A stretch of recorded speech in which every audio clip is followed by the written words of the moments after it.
Bonsoir à toutes et à tous.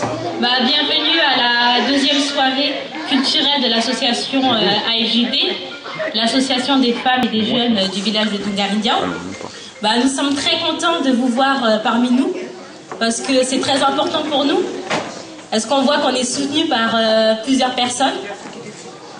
Alors aujourd'hui, c'est notre, comme je l'ai déjà dit, c'était notre deuxième soirée culturelle avec le partenariat de la maison de quartier du village ainsi que la ville d'Evry. Nous souhaitons remercier toute l'équipe de la maison du quartier ainsi que la ville d'Evry. Surtout Soraya et Anan qui nous ont très bien aidés.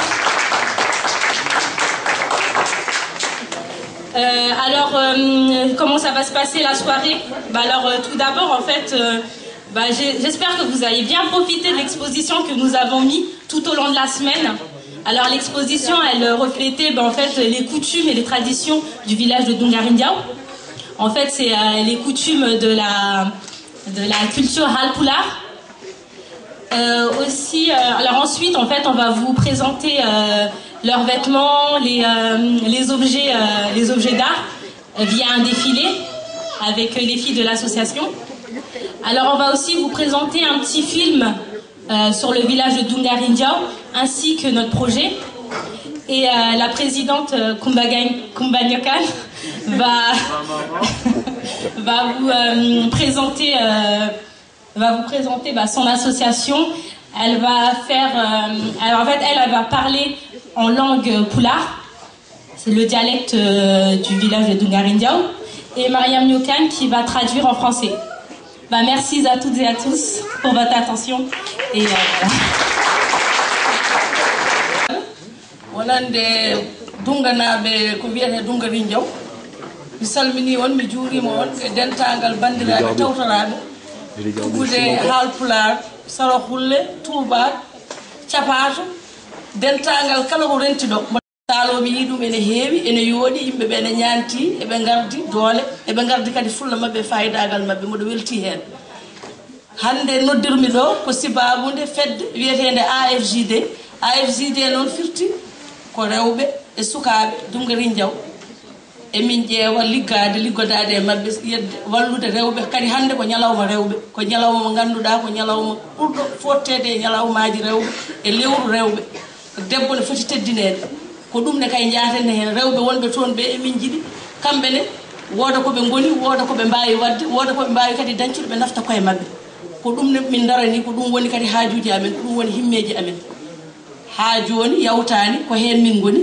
kamɓe wonɓe toon ɓe kene koɓe dariɓe eɓe liggo kadi ɓe jiiɗi walludeɓe min balliraɓe ko wonde minenne bawal amen e ko wonde komin mbawi e doole amen ko yimɓe ballata min e moɗe ñaagui won noon yaafuya so wonko kalmi hen ko fewani onon fof moɗo yetta on moɗo jaara on moɗo wiya on bisimilla moon e hirde nde ma ɓamto yaara yeeso koye ñalawma ɗiɗoɓa amen hirde sibi ko hande min mbaɗi laabi ɗiɗi hanki rawane min mbaɗino le 14 février hikka min mbaɗi le 7 mars noon min cuɓori ɗum ko sibabude ko ñalawma rewɓe koye lebbi rewɓe ko ɗum addi ɗum min mbaɗi suɓade hande ko ɗum ɗon fof ko ha ɓeyda rewɓe pour ha rewɓe ne kadi mbawa tinde koye mumen andude koye mumen holko goni e holko mbaɗata e holko jiiɗi wadde ha hande noon debbo kadi wawa yaade gorko tawaka ko worɓe gardi min ndewi caggal emin jetta worɓe ɓe sibi sa yi min keeɓi ɗo min mbawi wadde komin mbaɗata ko worɓe ɓe so worɓe ɓe jaɓani min jaata hay nokku emin jetta Allah e nela ɗum emin jetta worɓe ɓe ha jofte joom gallam so jaɓani haydara wonata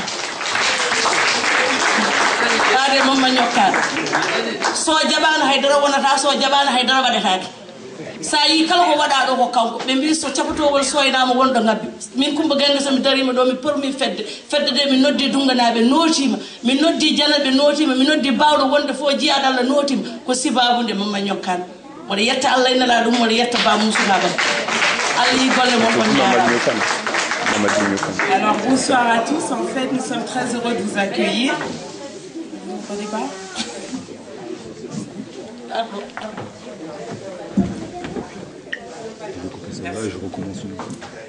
Alors bonsoir à tous, nous sommes très heureux de vous accueillir.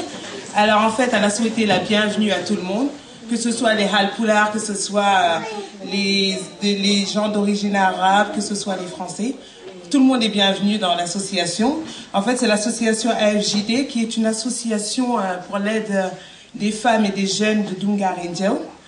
Et en fait, elle a déjà remercié les hommes parce qu'en fait, c'est grâce à eux que nous avançons chaque jour.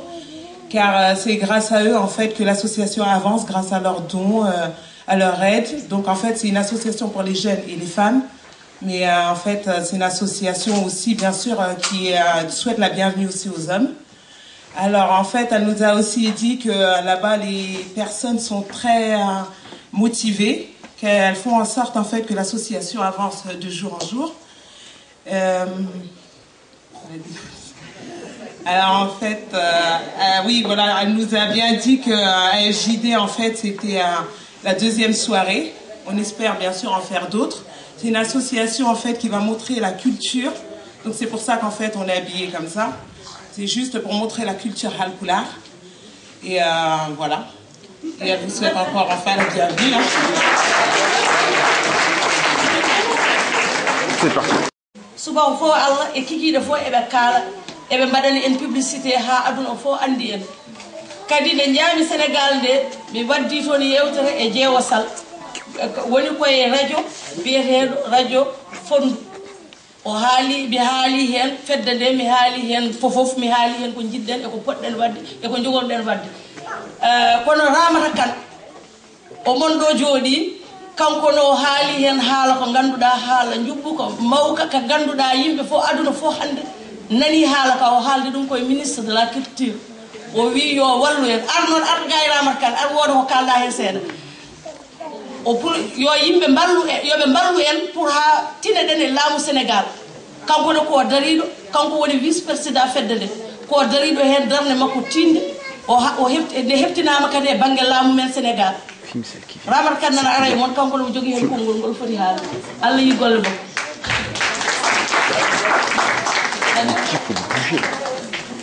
Elle remercie la ville de Agnam parce qu'ils nous ont beaucoup aidés. Radio Agnam, qui nous ont beaucoup aidés. Et elle remercie Ramata Kane qui est ici parce que grâce, en fait, elle a fait l'annonce dans la radio qu'on allait faire une soirée. Et puis,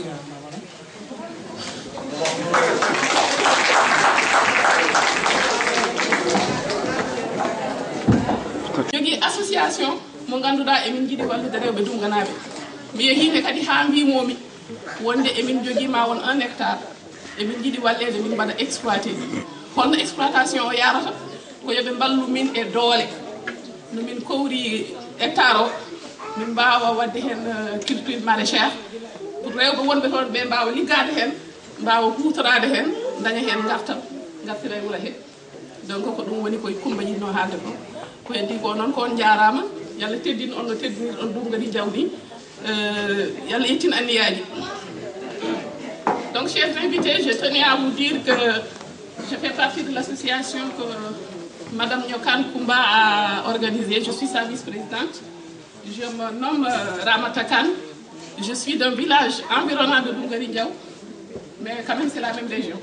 Mais donc mon mari, mon époux, il fait partie de... Il est du village de Dungari Jawdi, il s'appelle Amadou Sambata. Je tenais quand même à vous dire, souhaiter la bienvenue. Que ça soit blanc, jeune, noir, je considère qu'aujourd'hui on est tous pareils et on doit travailler la main dans la main. Le but de notre association, c'est seulement aider nos sœurs qui sont restées au village, qui n'ont pas eu la chance de faire l'aventure comme nous. Donc pour les soutenir, on a créé ces associations-là. Pour organiser des soirées comme ça, pour récolter des fonds pour pouvoir les aider. D'autre part, l'association, elle parraine les femmes du village là-bas. On voulait qu'elles s'impliquent, qu'elles créent, elle a à leur niveau aussi une association qui est pareille que celle-là. J'en ai parlé même, j'ai eu la chance la semaine dernière de rencontrer le ministre de l'Agriculture au Salon de l'Agriculture. D'ailleurs, tous les Sénégalais étaient invités. J'ai eu la chance d'y aller, je l'ai rencontré, je lui ai parlé d'un projet Parce que Kumba, au nom de l'association, elle a pu obtenir un terrain que les femmes doivent exploiter pour faire de la culture maraîchère, du jardinage, pour pouvoir bénéficier d'un peu d'argent, pour pouvoir les aider dans le quotidien. Il m'a promis qu'il fera quelque chose. Bon, avec aussi l'aide des gens qui sont ici, tout est bienvenu. L'association, elle prend tout. Tout ce qui peut aider les femmes, les enfants, le dispensaire local, l'école, on prend tout. Et le but, c'est d'aider. On vous remercie.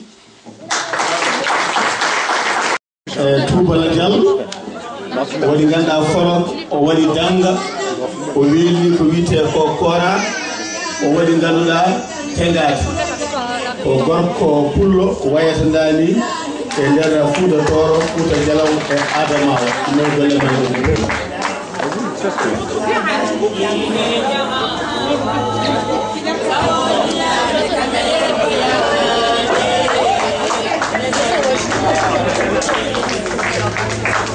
Tigi oɗo debbo pullo mo jiɗon o waɗi ganduɗa wutte format omo wakki walla mo ganduɗa waɗi wuddere e sañade o waɗi cakka e dande omo waɗi ganduɗa kotone wuddere soni sokkiti komo ganduɗi wiyete e ganduɗa omo rondi jigue kippotoɗo ko ni woni pulagu hanki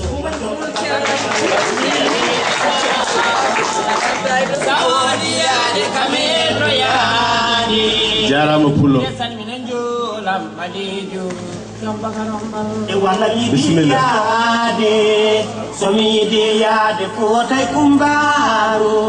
duuso ngo noon ko Baba Mal mo dande leñol oɗo ko debbo pullo waɗi ganduɗa ko wutte gabde ene jogui wowru e unugal e cakka kanŋe ganduɗa ko dani wayatno hanki ɗum ɗo noon ko unu ko abbiti ganduɗa so wiyama unu noon ummi koye sokkere yetti sottere yetti ganduɗa irfude sikkidde e wondude jambidde ha wogde ɗum noon o hortini a jarama debbo pullo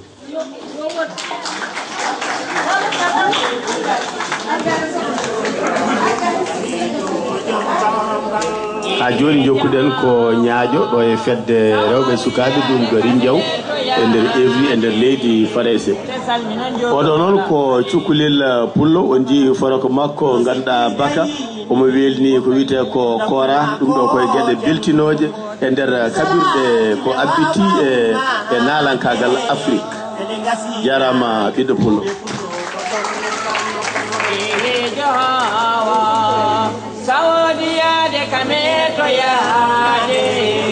ɗo noon ko debbo pullo ha joni de mo ɓorni ganduɗa wutte gabde ko wiyeteno hanki takke pooli omo jogui ganduɗa jigue omo jogui tame noon ɗe gandi ne waɗi yortin ne waɗi ganduɗa mitto ne waɗi ganduɗa jooro ne waɗi cakka kanŋe e dande ene tuppi ko wiyete ko wotoru ɗum noon jarama debbo pullo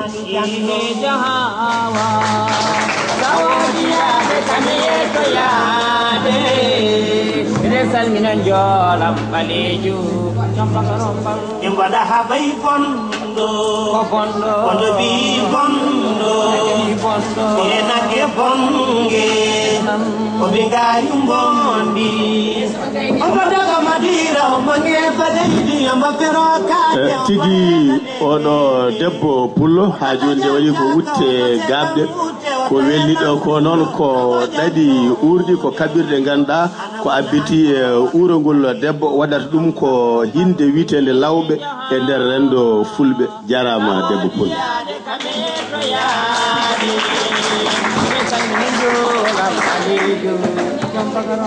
e walla yiɗi yaade somi yiɗi yaade fotay kumbaru kono joynatemi ɗo noon ko ɓiɗɗo debbo pullo ganduɗa ene waɗi ganduɗa ɗiɗo comci baɗɗi fayida no feewi ene welni korel ene wondi e ñeduguel mo hollira ganduɗa tufam sone waɗeteno hanki gam jaɓɓade e teddinde koɗo mum walla ni to wonno ƴame mawɗo debbo sone ƴammoya welnoto noon ko ñedude ande ko jaam yahata a jarama ɓiɗɗo pullo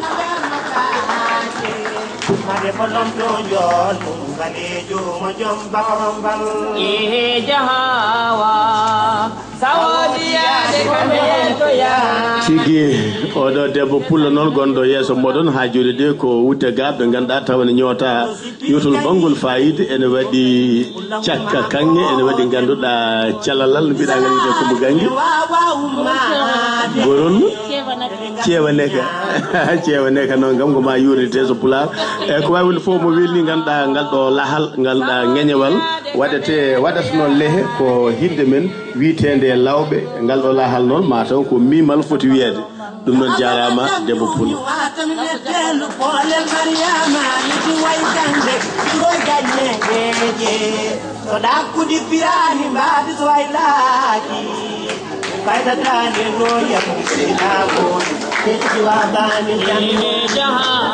bisimilla debbo pullo oɗo noon waɗi ko wutte ganduɗa gabɓe betinoɗe nden takke pooli ene waɗi ganduɗa calalal kanŋe dande omo welni ganduɗa mbaggu omo fi ɗum noon haalirta dani ɗum noon jarama debbo pullo jontama omo daga madira omo ngefa leydi omo fero kaji omo hena leŋede ototo jam caka oto sekam ute oto helan ɗo noon ko ɓinguel pullo ganduɗa dariɗo e hakkude digiral ngal ne waɗi cumti ganduɗa jontadi ene welni ganduɗa jigge kadi ne hippa ɗo noon wonanno ɗo ko gueɗe keeriɗe taw ganduɗa ko mawɗo totti ɗum yo nawon mawɗo goɗɗo ɗum ne holla teddugal hanki cakka jorka e dade noon jarama omo waɗi buulol jarama debbo pullo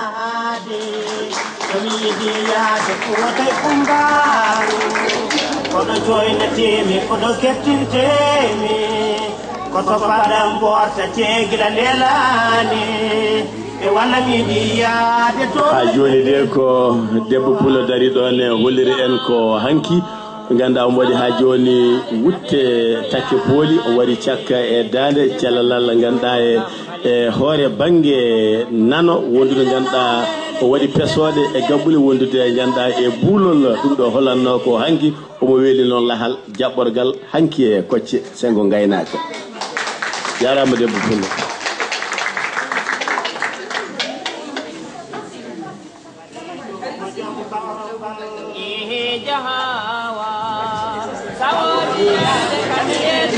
tegi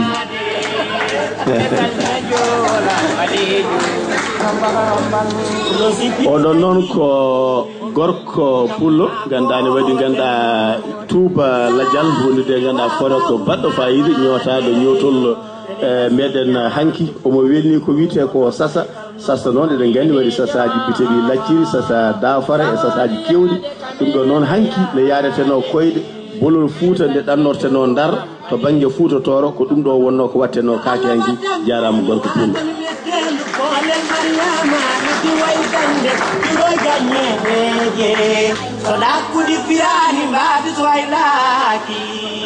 faytatani no yambotiɗa goto kecci waɓani jahawa sawodiyade kame yettoyade ɗo noon caggal nde larɗen ñaaƴo ngo no wayi wadde fayida ni ɓe mbaɗi kamɓe foof gorol gam arde jiyen ko waɗano ko rewɓe e worɓe sa lartindima ko rewɓe e worɓe mawɓe e sukaɓe sikki ala ko ɗum ɗo tigui woni ko sañata ko rendo so tawi hande fedde dumgo wuuro Alpha fedde sukaɓe e dumgo Rindiaw waɗa ha dumgo Alpha jiidi yumma jiidi baba hande noon ko dumga Rindiaw walla dumga Bosoya waɗi ganduɗa gueɗe baɗɗe fayida baɗɗidani hen koko foti yeɓede ɗum noon sukaɓe garimo kelleteɓe puɗɗi bandiraɓe foof beltima hande haalirde Agnam wiyata ɗum ɗo koye fartaŋeji muɗum nde wonnoon Coumba Gangue ko gollotiɗo e golle ɗe foof non pobaneɓe tigui tigui tigui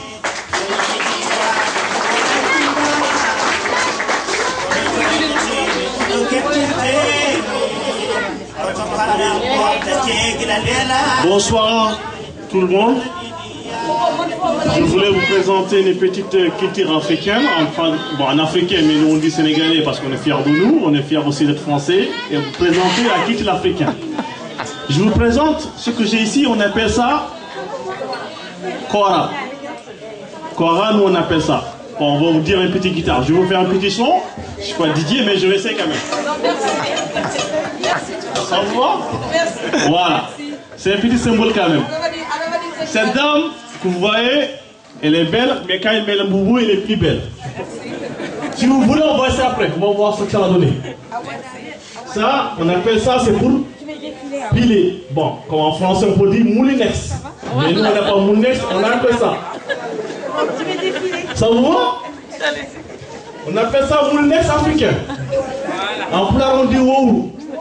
Tu mets tes équipes dedans, comme on n'a pas le choix. Et voilà. La plupart, c'est les hommes qui font en plus. Ah non, non, non, c'est les femmes. Voilà, et c'est ça. Et celle-là, c'est Bolo. Elle est plus belle, mais quand même, Boubou, elle est plus belle en plus. Ça se voit. Ça, on appelle ça. Je ne sais pas comment on appelle ça en français, mais nous, on a un nom, on s'appelle tamé. Ça veut dire quoi? Quand tu manges, bon, il y a des grains ou il y a des trucs, tu fais comme ça pour enlever tous les petits grains qui se cassent dedans. Comme pour le riz. Comme on n'a pas la machine, on utilise avec ça. On est malin, hein? Tu as vu? Avec ça, ça passe, hein? Vous pouvez essayer après, vous allez voir. Est-ce que tu sais le faire ça? Moi, je peux le faire, moi. Comment expliquer aux autres là? Comment tu fais? Bon, il y a la formation si vous voulez faire, mais c'est payant, hein? Il n'y a rien à gratter en France. Non, je vous dis. Non, laisse. Ok, ça marche. Et ça, c'est maquillage. L'original en plus, hein? Ça se voit. Les tout noirs, tu peux le mettre, ça pour rester une semaine. C'est gratuit en plus, c'est pas cher. Et ça, Ça c'est quoi? ça. Le parfum, c'est quoi? Ça c'est déodorant original. Ça vous va? Ça c'est les tiges. C'est un arbre qui se pousse chez nous. C'est un secret, c'est pas tout le monde qui connaît où ça pousse parce que ça sent trop bon. Toi tu connais le secret. Et les gens, quand la femme se marie, c'est ça qu'on le met. On peut dire on pourrait mettre un bouquet de fleurs, si vous voulez, ça vous va. Et ça sent trop bon. Après à la fin, on va essayer, on va sentir. Ça s'appelle Touray. L'encens, et les autres qui s'appellent ça Touray, et là qui s'appellent ça l'encens. Et cette dame, ce qu'il a, c'est calebasse. On peut dire l'assiette. Parce que nous là-bas, on n'a pas d'assiette, on appelle des calebasses. C'est là qu'on met la nourriture. La plupart, c'est les pôles qui utilisent ça. Les pôles, ça veut dire les bergers, les gens qui sont avec les animaux. Bon, comme le chèvre, le cheval, les animaux. Bon, dis-les, on met dedans. Comme tu fais le fromage. Et ça se fait un fromage en plus. Tu mets dedans, et tu les mets au dossier. Comme il fait chaud, il n'y a pas de ventilateur, il n'y a pas de clim, on le met au dossier. Il y a un petit air qui chauffe le dossier, et ça se fait un fromage, gratuitement. Original, hein? Il n'y a rien à ajouter, dis-le-moi. Et c'est ça qu'on utilise. Ça s'appelle calebasse, c'est trop solide.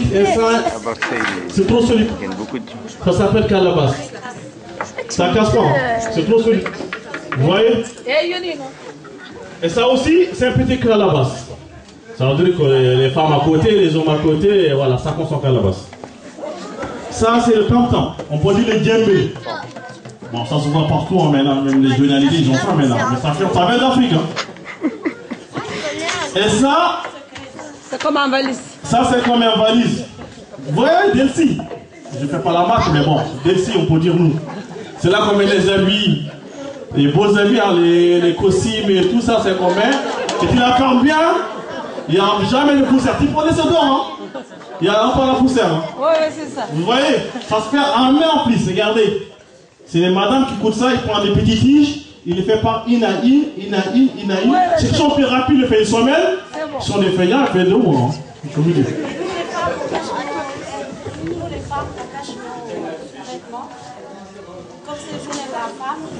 Et ça, elle m'a rappelé une chose que j'avais oubliée. Elle a dit, comme demain on sait bien c'est les journées de la femme, et les femmes les plus affaires secrètes, ils les mettent dedans. C'est comme je vous dis un bouquet de fleurs, ça veut dire que c'est un valise spécial. Je vous avais dit c'est comme un Delcy, tu vois. Ça veut dire qu'on ne fait pas n'importe quoi. Oui, c'est bon. Et ça c'est les sacs pour aller à l'école. On n'a pas Adidas, on n'a pas de Nike. Ça c'est un cuir. Pour voyager. Original. Ça peut faire ça 100 ans. Ça ne dit jamais, c'est un cuir. Tu mets tes habits quand tu voyages. Tu vas à Marseille, au Lyon, tu mets tes affaires dedans, et ça y est, et tu le prends. Il n'y a pas de crosse, il n'y a rien, tu le tires et ça se ferme c'est comme un sac d'eau. Un sac d'eau, comme vous. Vous voyez comment je m'en vais? Voilà. Je vous donne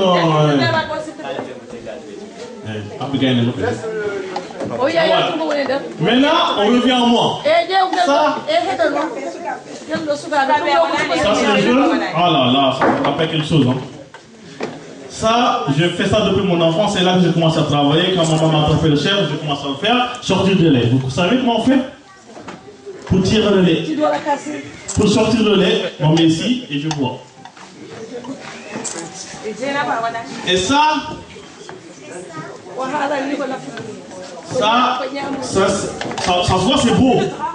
Mais tu peux mettre des affaires personnelles, comme les bijoux, l'argent. C'est comme un portefeuille.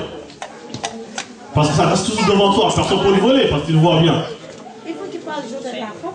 Et ça, on appelle ça tengad. Ça apporte de la saveur. Et ça fait beau. Et c'est l'original.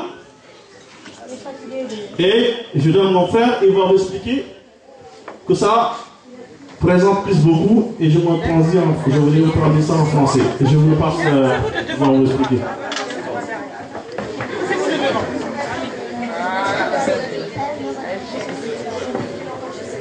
Bandiraɓe tedduɓe ɗum ɗo wiyete ko tengade tengade oɗon jiiye hewɓe no mbaɗa ɗum min jiiɗi haalande on noon ko hol sababu ene waɗe. Elle a dit, beaucoup de gens ils voient que comme moi je porte sur ma tête, ils pensent que c'était fait uniquement pour le soleil ou bien pour la neige, uniquement pour couvrir. Mais il n'y a pas que ça, il y a beaucoup de trucs dedans, on écoute. Salari tengade woni hen ko huɗo, woni hen ko baaji, woni hen ko nguru, e gueɗe tati waɗira. Elle a dit, si vous voyez bien, il y a 3 trucs dedans. Ça, c'est le cuir, c'est la peau, c'est peau de cheval, peau de mouton, peau de vache. Et ça, c'est de l'herbe. Vous voyez bien? Et ça, ce que vous voyez en bas, c'est des fils. Ça ne se fait pas n'importe comment et ça ne se fait pas n'importe où. On écoute. Bangue leñol bietengol fulbe ganda woni hande hawruɓe ɗo ɓe gilla jamanu jeeri history ɗuɓu ujunnaje nogas ko adi annabi Isa gilla nden ɗum ɗo ne woodi ko ɗum min jiiɗi haalande on hol nafoore.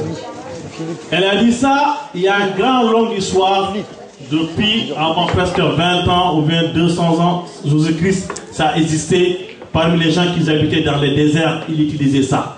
C'est pour ça que vous voulez vous expliquer, ça vient de loin. On écoute. Leñol fulbe ko leñol tawetengol fodde e nder leyɗele nogas e tati e nder aduna he. Elle a dit ça, les paysans qui portent ça, c'est un ennemi qu'on appelle les peuls. Ça veut dire les peuls, ça veut dire qu'on dit les bergers, ça veut dire les gens qui habitent dans les savanes, qui ont les moutons. Eux, toujours, ils sont ça. C'est eux qui utilisent plus par ça. Jonon tengade kudi e baaji cañodiraɗi ɗi noddata ko dental ɓiɓɓe fulɓe e aduna he fof. Elle a dit, si tu vois bien comment il est fait, ça appelle la rassemblement. Rassemblement. Ça veut dire quoi? Regardez, ça c'est du cuir. Pour dire le cheval, pour dire le mouton, pour dire le vache. Et ça, c'est de l'herbe. Si on a mélangé, ça veut dire qu'il faut qu'on se réunisse. On n'a plus de force. Ça veut dire que le monde il est mitisé. Et ça commence depuis cet objet-là. On écoute. Salari ɗono yaajiri walla sago jaajeedi leñol fulɓe sa ƴeewi ɗo ɓuriyaaje ene yaha ene famɗita ene toowa hollata ko ngabbaagu fulɓe koko gummi holto ɓe payi koye ɓamtaare. Elle a dit, si vous regardez bien la forme, elle est large, vous voyez tous. Mais il montre. Il montre. Regardez. Là, là, là. Ça veut dire qu'ils ont commencé de haut, de en bas jusqu'au haut. L'objectif c'est quoi? Arriver au fond, au sommet de la route. C'est ça la signification. Avant, vous avez dit, rassemblement, c'est le cuir avec de l'herbe. Et maintenant, vous voyez comment c'est grand, c'est large.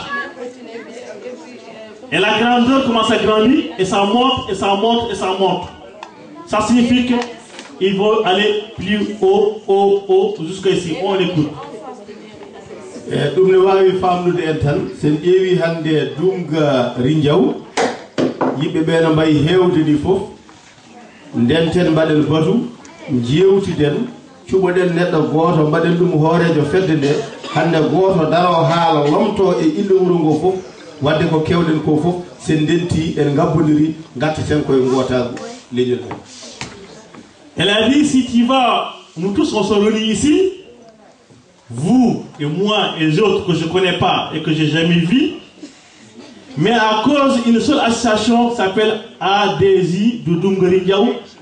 Et celle-là, il y a un seul homme qui le, comme on dit le président, c'est Madame Kumba Gangué, et tout le monde l'a suivi, vous et moi et vous. Nous tous on se réunit autour d'elle et ça remplace ça. On est tous là, on est en train de monter.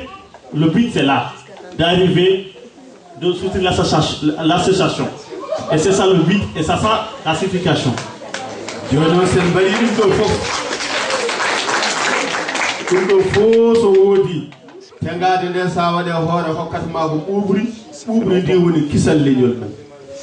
Et elle a dit, quand on le voit comme ça, comme je vous avais bien expliqué maintenant, quand tu le mets en prise sur ta tête, tu sens la fraîcheur parce que tu couvres un petit peu. Et tu sens, il y a la fraîcheur qui vient en bas. Et ça signifie que si on se construit comme ça, il y aura la fraîcheur en bas de nous. On gagnera toujours, et on gagnera toujours, et on gagnera toujours. Et c'est ça la but de ça.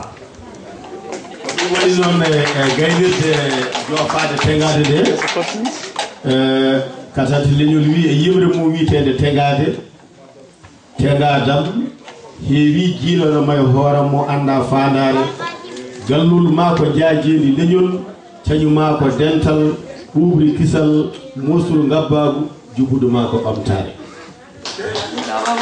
Ça, j'arrive pas à expliquer tout, mais je vais essayer. Parce que lui, il a sorti un poème. Elle a dit, moi, je me construis comme cet objet-là. Ma grandeur, ça se forme autour de là.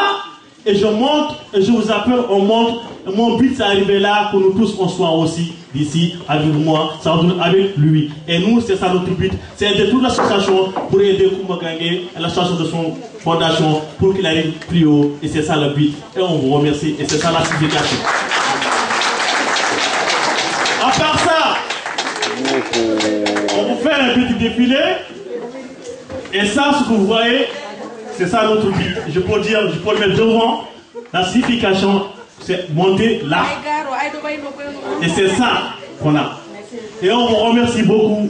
Tout votre temps que vous avez laissé et tout votre soutien que vous avez apporté. Pour nous, ça nous va. Et le but, c'est d'arriver là. Aider cette association de réussir, de développer. Et on a besoin de soutien de vous tous. Et voici l'association.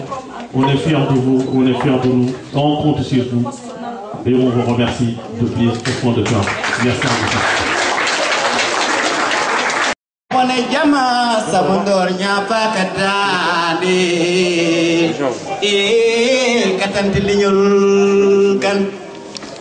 Mi jamote dungay dumali jamaji baldunda e mawnam Daouda Guissé ayo katante leñol dangelam weli welani jagama e radioji filamay kasetaji e jomam yo Allah renam Amadou Yarim Mabo Amadou Ousmane Samba Mamadou Konda Abdoulahi Yara Hamadi Malado Mariam Wanyarti Samba Bou Jaruta Bukar Alerio gidam bolle en nani sar baye Olerio gidam bolle en nani sar Olerio piye kalegara Olerio piye Lelio pie kelangara Lelio dungana benani Lelio kumba gangenani sa Lelio kidampolen Lelio kidampolen Lelio kidampolen Lelio dungana benani Lelio mama teki nyokan Lelio mama teki nyokan Lelio abokanani Lelio abokanani sa Lelio pie kelangara sa bae Lelio lele jawele gara Lelio jawele gara Lelio jawele gara sa bae. Merci. Dimbala ma Jamaji belimbala ma every mango Jamaji belimbala ma every mango Jamaji belimbala Jamamin bali midana kirewe to bebe bali dana den go hande ko to ko sapunja boto mi bandirabem misal mini on mi juri mon mi yetti on jarama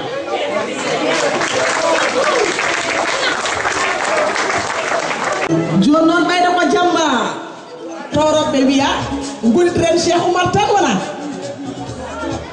sen guddidiri Cheikh Oumar Fouti ko dada may Siliman Sene Samba Dembali Moutar mi sikkima ko mon weltare e modon wadde guddidiren morso Cheikh Oumar mo Ceerno Bachir Moutaga da ha Cheikh Oumar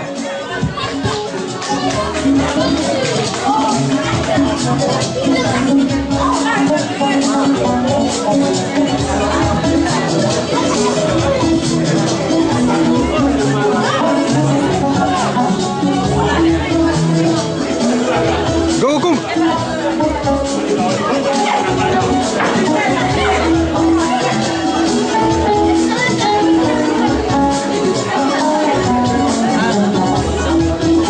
Make your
Monsieur le frère Clément Wambel. Oh, tu es en année. Tu as les pas de coups de matin. Mais après, tu as fait un coup de hand qui m'a fait un coup de hand. On fait le.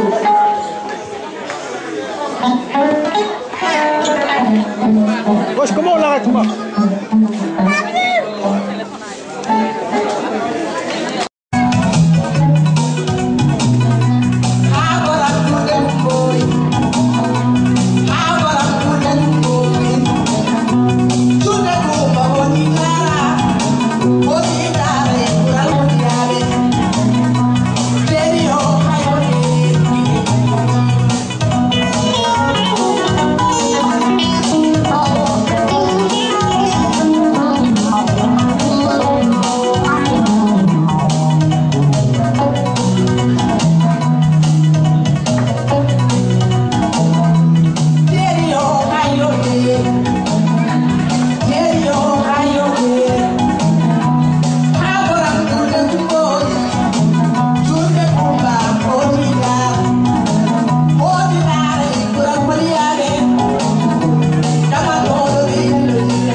Ça va venir, ça va venir.